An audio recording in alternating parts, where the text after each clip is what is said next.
as per the agenda, we have a discussion on the ask and recommendations. The ask and call for action. Christy has listed down few of them, highlighted few of them, but here is a full list. And I know that the time is a big constraint. Poonam, would you like to go through and run us through this? Poonam? Yeah, hi. Yeah. Yeah. Yeah. What do you want me to read it for you? Please go ahead. Okay. The first one is creating strong leadership and political support for rehabilitation at subnational, national, and global levels. Is there any? Should we do it one at a time? Comments? We do the first slide. We do 3, and then we take comments on that if required. Okay. Second is strengthening rehabilitation planning and implementation at national and subnational. You move to the next subnational levels, including with an emergency preparedness and response. Third, improving integration of rehabilitation into the health sector and strengthening intersectoral links to effectively and efficiently meet population needs. Yeah, over to you, Akhil. Any question, any suggestions, comments? I would like from Thelma Narayan. Yeah, thanks, Christy, and for an excellent paper and presentation. Just a short, small suggestion that when we say in item number 1, when we say subnational, I think it's good to mention district, because in most countries of the world, and of course in India too, especially when one is getting into practical implementation, one needs to have district level planning, so including leadership and political support at district level. That makes it sort of along with the subnational, national, and global levels. And the second related point was that we should also do a costing at the district level. It could be a hypothetical costing because we may not have but so that we start thinking in practical terms, because in terms of actual implementation, we need costing as well as human resource requirements. Thanks. Points taken. Thanks. Anybody else? Can I say something? I'm Rajul Padmanabhan. Yeah, Rajul, please. I went through the congratulations. It was a super exercise and a lovely presentation, but I was a little. I wanted a little more explanation of how, on the third point, how do you improve integration of rehabilitation into the health sector? Would they be, how would you integrate the two together?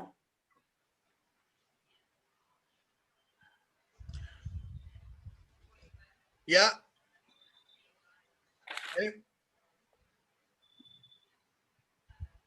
Sunanda, you want to answer that? Dr. Sunanda Reddy, why don't you answer Raju?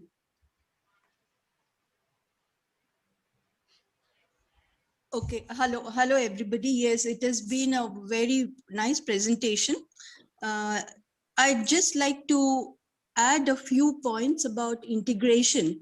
I that it has to be at a district level, and I would like also to go beyond that to say that there should be support at panchayat level, and integrating into primary healthcare is crucial, particularly if we are going to have health and wellness centers. These would offer a wonderful opportunity so that the personnel at health and wellness centers and the CBR units in each local level could actually work together. There could be, in fact, task shifting as well as task sharing when it comes to some community work, if we have that kind of a local, system going as well. And they would need support definitely at district level. So there can be a referral from the local level, from the health and wellness centers to the district hospitals or district rehabilitation centers. I would like, we said when we work in CBR matrix or CBID, it doesn't necessarily mean only hospitals. All the development sectors, in fact, can work from the local level towards the district level. Thank you. I would like to say something. I'm Ketna Mehta here. Thank you so much, Rama, Venki, Poonam, Akhil. Regarding the second point, because we work with accident victims and spinal cord injury caused because of accidents in our rural areas. There is no electrification, etc. And when we talk about emergency preparedness and response, the world has moved forward in terms of the golden hour response, which prevents grave injuries. And I think this is as good as missing.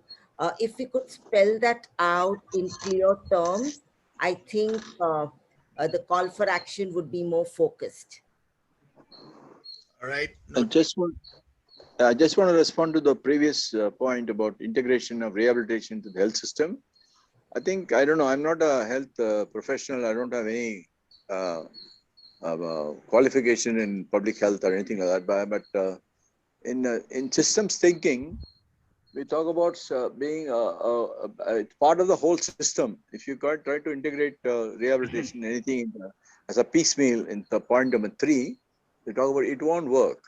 So if you can systemically think that we say mother and child care as part of a system, healthcare provision as a part of a system, or any other service as an intervention as part of the system, then we have to think of rehabilitation service and rehabilitation service as part of the system.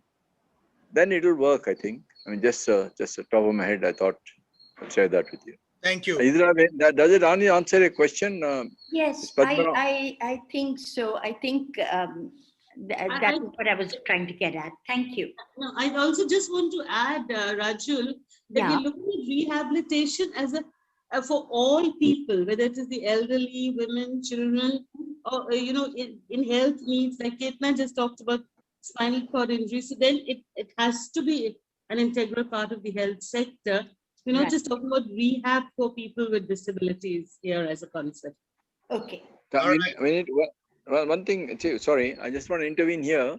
I mean, rehabilitation for all sounds sexy, but I don't think everybody doesn't rehabilitate. Like health for all, it makes sense. Yeah. Rehabilitation for all doesn't make sense. Yes. So we need to really look at the title when it comes to, not now, when it comes to the point, that whether we are talking about increased access to rehabilitation for those who need it. Is that what we mean, right?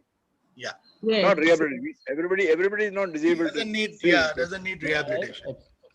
Just flag it for now. We'll talk about it later. Thank you. All right. Please allow me to move to the next. May I come in? I'm Vandana Bedi. Vandana ma'am, if you can please put in the chat box. I'm going to the next because it will go on. Okay. All right. I'm sorry about Thanks, that. Vandana. It's okay. But you have the choice to club it with the coming next bullet points. Sure. Yeah. Poonam, over to you. So Akhil, okay. Number 4, incorporating rehabilitation into universal health coverage, which is number 4. Yeah. 5, building comprehensive rehabilitation service delivery models to progressively achieve equitable and affordable access to quality services, including assistive products for all the population, including those in rural and remote areas. Next is developing a strong multidisciplinary rehabilitation workforce that is suitable for each country context, ensures rehabilitation as a topic to be included in all health workforce education efforts. Expanding, that's number 7, expanding financing for rehabilitation through appropriate mechanisms. Thank you. Yeah, over to you. Thank you. There are some comments coming on the chat box about including certain things like intersectoral linkages. Those are added as a recommendation already. So please hold on to that for a minute. If there are specific things on these 4 bullet points, we will come first to that. Even Thelma, the training part is also included in the recommendation side. So wait for that to come forth. Yeah. Akhil, can I share? Yes, Praveen, please. Yeah, hi. So one point on the assistive products, I think we need to be a little bit more broad because the world has moved beyond just assistive products. So we can talk about assistive technology or augmented technology and those kinds. Yeah. See, the language in this is more of the World Health Assembly language. If you look at this, that's why there is sub-country level and other things are there. But when you come to recommendations, you'll see much clearer kind of recommendation coming through. First, you're right about that, Praveen. Take a note. Thank you. I just have a point that, in order to have this multidisciplinary and educative thing, one has to work with the professional councils because they're a little bit of a, gatekeeper, you may say, to the curriculum change that's required. And again, if being practical and implementation oriented, if we map all the key stakeholders, I think professional council, I don't mean only RCI, but also MCI, and now it's called NMC. That's where curricular change would happen. Thanks. Yeah. Okay. Jibos. Yeah. Just one point, point number 6. That's Dr. Bhushan Punani. Yeah. Should I go ahead? Yeah, please. Point number 6. Basically, again, we are doing the same thing, having a multidisciplinary rehabilitation workforce. Again, it's give the idea that we'll have a separate workforce that works on rehabilitation, which has not worked. In fact, now the concept is every worker in the community, every service provider, as we done in NEP, like Anganwadi worker. So every worker should be sensitized, informed, motivated, involved in the rehabilitation work. We don't want to separate rehabilitation work from other activities. So if something, country like ours, where it's not possible to have another tier, which is specially assigned for rehabilitation work, which has not worked. We started the courts and Rehab Council of India. It never worked.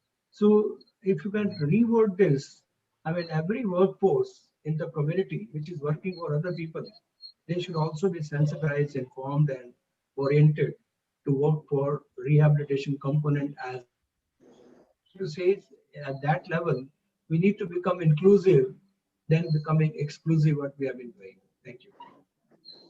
Thank you.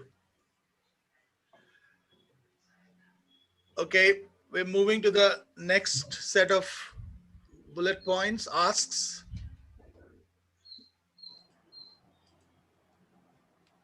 Poonam, please.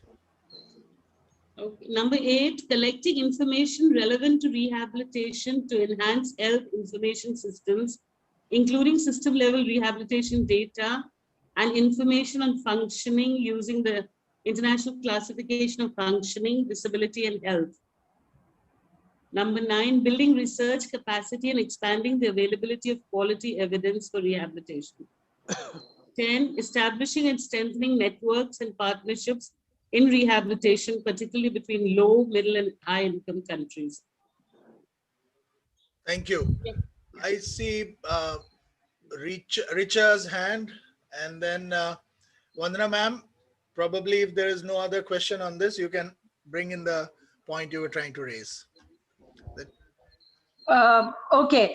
I just wanted to make a general point that there are so many aspects being used, like higher standards, CBID, home-based, building models, integrating systems. I don't know, at this level or later, do we need to define all these terms? Otherwise, they just remain, each one has one's own definition, and government never gets the, a clear picture of what to do or how to do it. Do we need to come out with a position paper or define all these things? That's just a question. I mean, if somebody can clarify. Sure. I think I agree that this needs clarification, because these words are kind of bandied about loosely without having a common understanding who means what. So a position paper on this commissioning will be worthwhile, and so I sign up to that. Thank you. Richa, you had something to ask or add? Yeah. I would just like to add on that all the information should be made accessible at the public platform, because general people do not have that knowledge available as to where to get the data from. So getting an information from data about the data is very important, and we need to make it accessible for everyone. And also it need to be updated from time to time. Whenever we visit any website, we find that the data that are available are very redundant, so it need to be updated every time. We need to put this recommendation somewhere. Okay, I, thanks. I would like to say something, please.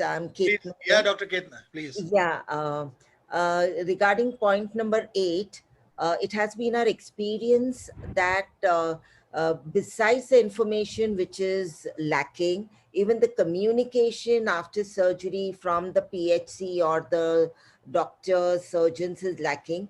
But the protocols, India is a country where everything which does not work gets to the patient first, gets to the family first, you know. These are mumbo jumbo. So the protocols for following how to rehabilitate a patient, how to rehabilitate a child, somewhere needs to get out there. And these are certified protocols, which most other countries follow. Here, a lot of time is lost and people get worse. Okay. Thanks. Excuse me, may I take my question? Hello. Please, please, yeah. Yeah, I am Dr. Suresh Hanagawadi. I am a pathologist. Actually, I would like to emphasize on integrating the availability of these prenatal diagnoses, like by most of the genetic diseases. We are discussing more of diagnosis and rehabilitation of the various disabilities, genetic diseases, but its prevention also is very crucial to bring down the burden on the economy and health sector. Thank you. All right. There are some comments. I can see that there's some work which has already commenced on point number 8. All right. Thank you. Moving on to the set of recommendations now, and you will see some of your concerns and questions probably answered here. So these are the recommendation made by the CBR Global Network and IFRA members while endorsing the asks, but there are some more recommendations which are focused. So Poonam, please lead on to this. Okay, CBR and IFRA members endorse these activities with focus more on home-based and community-based rehabilitation services, and hence call for CBR to be universally applied across countries, not limited to pilot projects and limited geographic treatments. Second, systems to deliver CBR need to be established and aligned with the PHCs in all countries, and to make best use of DPOs or OPDs as they're called now, and community volunteers and home-based carers to expand the workforce, delivering the appropriate skills to these cadres. CBR must be included as an integral part of service delivery strategy, especially within a PHC, UHC, and hence in any resolution, including the one on attaining higher standards of health for persons with disabilities. And rehabilitation for all expected to be adopted in the World Health Assembly in 2021 and expected to be tabled in the World Health Assembly in 2022 respectively. Right.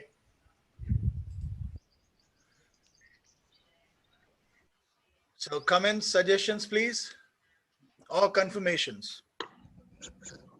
I had a point, about the need for an accountability system as part of a systems thinking approach, as Venki said, that we found from the health sector that, when accountability systems have been introduced, they meet with a lot of resistance actually.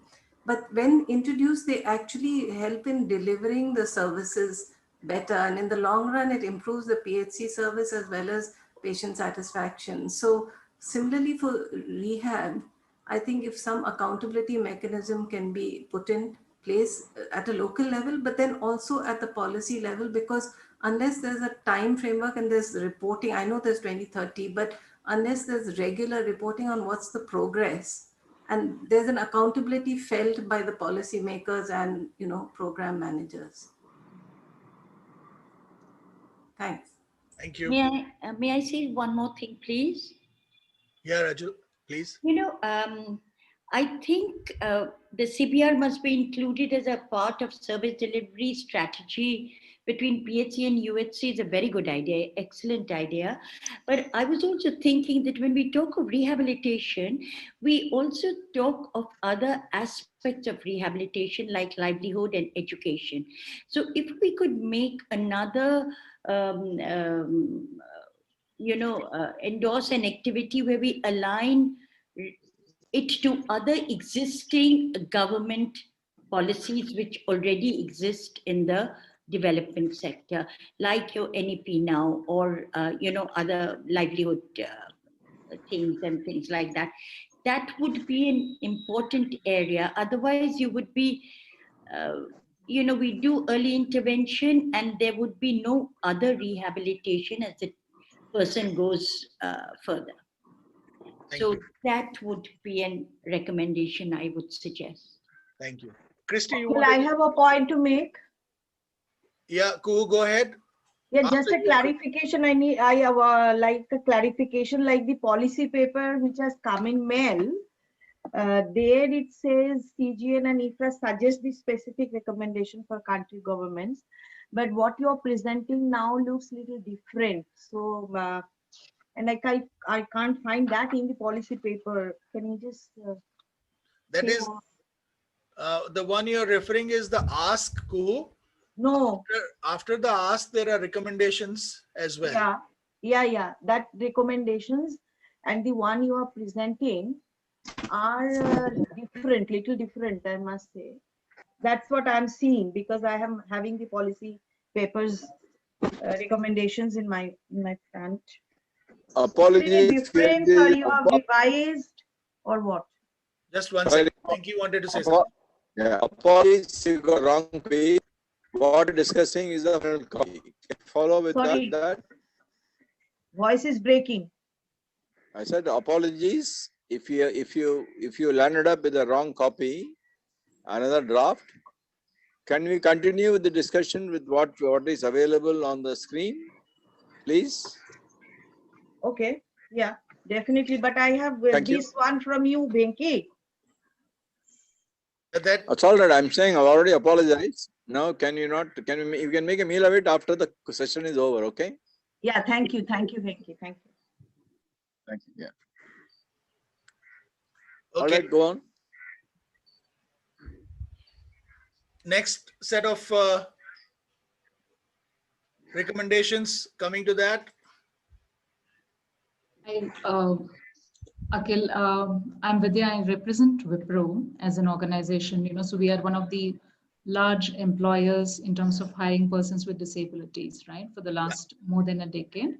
Yeah. So I do have a grassroots experience, but right now more, speaking from my experience being in a Wipro where, we experience a huge gap in the rehab of employees with disability, plus those who acquire disability or a chronic medical condition, part of their engagement with the organization.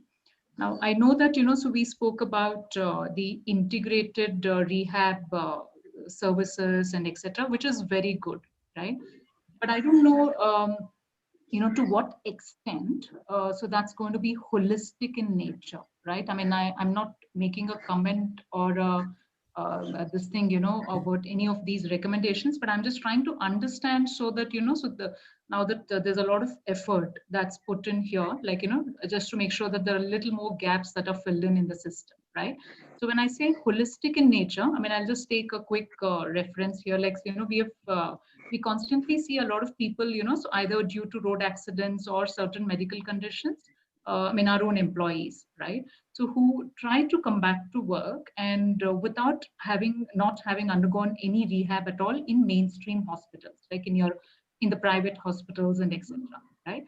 So first question is that, so whether such an integrated service will also include a private hospital, right? So that's one. Second, whether these the healthcare professionals in the private hospitals or anywhere across the country, when we say national, subnational, whatever it is, so would they be really equipped, in terms of how doing a holistic rehab, right? When I say holistic rehab, like, I mean, somebody was talking about, say, for instance, like if I sort of lose my left hand and left part of my body is paralyzed and etc., and then I also have something related to eyesight issues. So very often what we have been seeing is that, so we have to send our employees, or we have to, we have seen that people have to go to multiple places, right? It may be 5 or 7 or 8 places. Now, in an integrated approach that we are talking about, will such things be taken into account that, if me, I have got certain disabling condition, if I just go to one center, which is available close to me, right? Will that be taken care for me? I don't know. Because naturally, this is affecting the quality of employment, and of course, the way, even the number of employment, right? So like, as in, we are losing some employees because of the gap in the systems. We are certainly losing some employees, and even when we have to retain employees, it's getting really, really hard for us.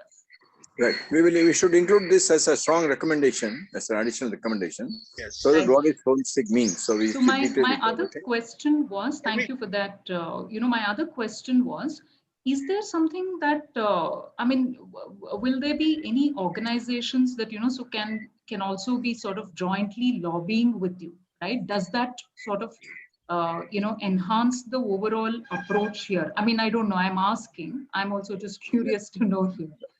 Yeah, the purpose of this gathering is also to invite people to join the advocacy effort that we are doing. More the merrier. So we can dialogue after this meeting by email or by phone with me. I'm Venkatesh, the honorary president of CBI Global Network and the honorary convener of IFRA. Sure. So I am the contact person. You have my email ID. Yes. Kindly contact me. We'll continue the conversation. Okay. All right. Thank you. Okay. Thanks Now, very much. coming to the meaty part of the recommendation, I think who will be happier here.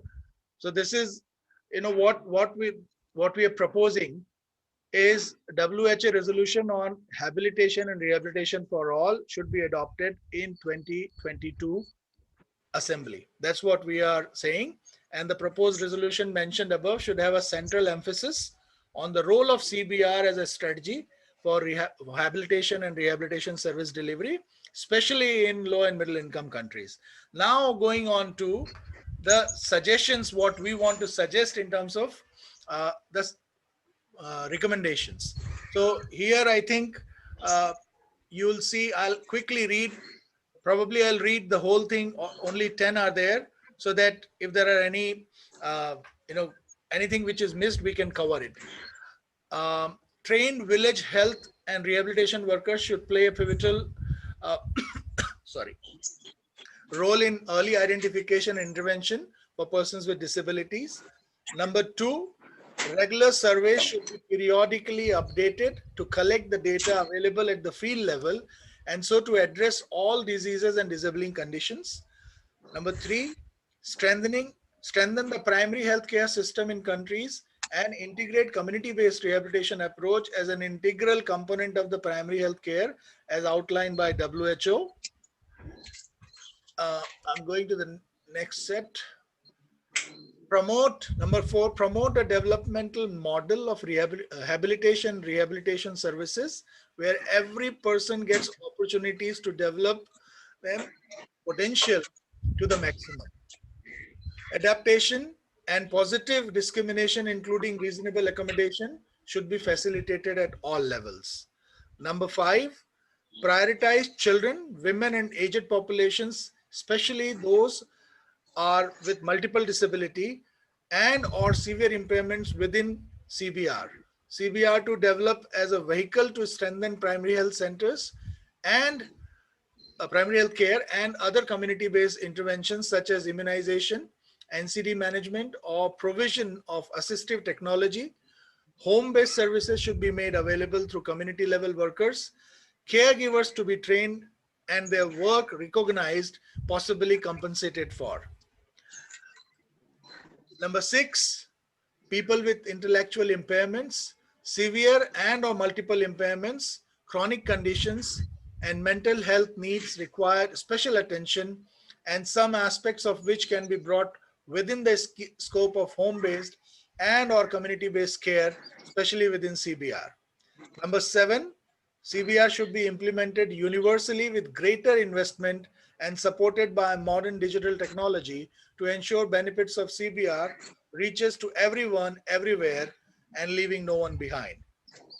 Number 8, all healthcare professionals should be equipped to deal with disabilities and chronic conditions from the perspective of the individual and their context. Rehabilitation should come to be viewed in its wider sense as a social inclusion and rights-based issue, not as a more narrow medical issue. And number 9, additional study is needed to research, evidence, and document effective CBR practice from across the globe. This should be promoted to share learning and inform future developments. Number 10, special focus should be directed towards impact from empowerment of all persons with disabilities, including women with disabilities, and where this has allowed them to lead and become an integral part of rehabilitation system and wider society. Now, I'll run one by one. If you want your comments and suggestions, please.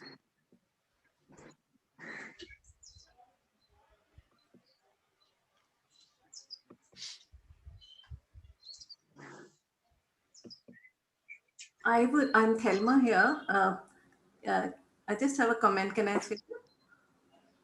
Quickly, please. Yeah. Yeah, just in the third point, number 3 on primary healthcare, strengthen primary healthcare system through a team-based approach, because it's actually not possible for it's anyway, PHCs are based on teams, but the teams need to be in a way expanded to ensure rehab gets included. So I think if we somehow, I know at this point of time I'm not thinking of the sentence, but to add this concept of teams here in PHC, primary healthcare.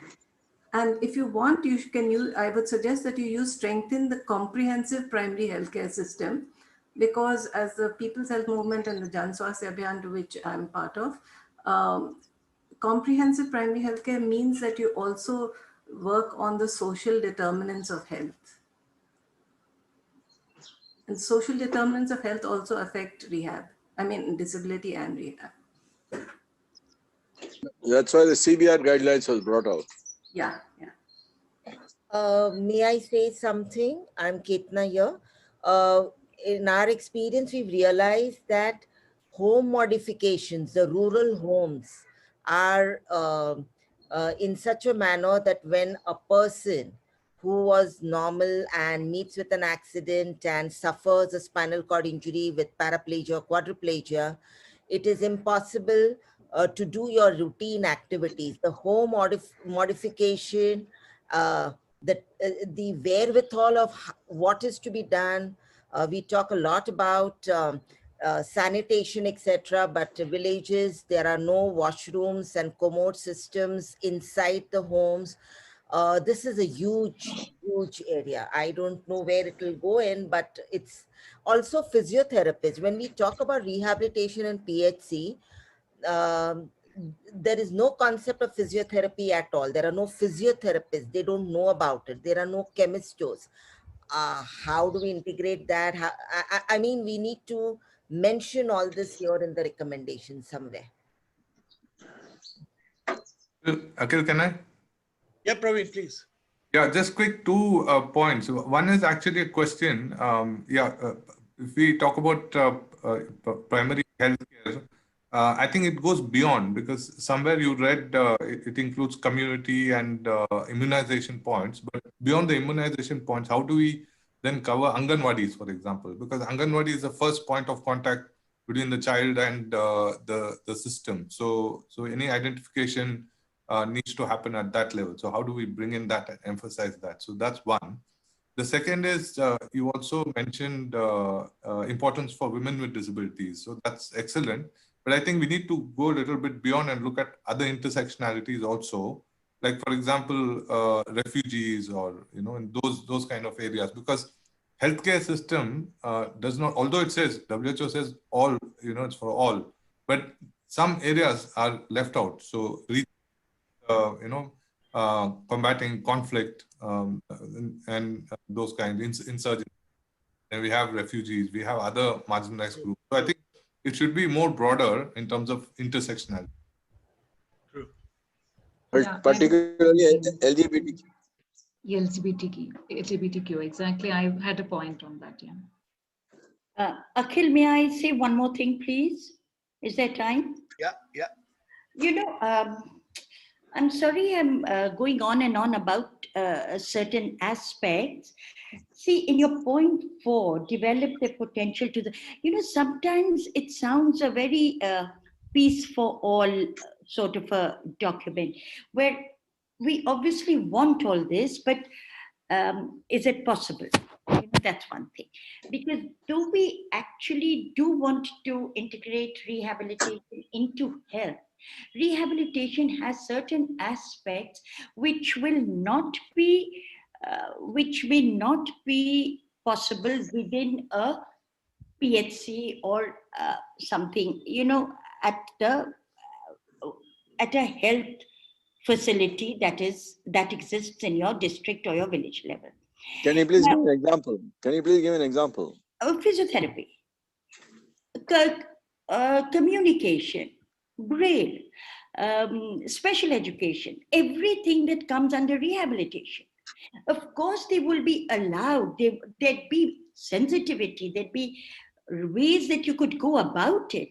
But finally, the disabled person needs to be habilitated in a certain manner. And I can't see that, which I could see in ICF. I could see that when we looked at the ICF table. I don't see that. That's one thing. And though I know there's no way you can get away from home-based adaptations and home-based, certain amount of work with home-based, do we actually want to recommend it? When you talk of social determinants for health, you also have to look at social determinants for rehabilitation. And it's bound to happen. I mean, in a country like ours where resources are so few and people so many, there's bound to be some, but do we want to recommend it? I don't know. Just a quick answer. May I add to what Rajul said, and then if somebody can please reply to that. Just one thing I want to add. Yeah, go ahead. Yeah, sure.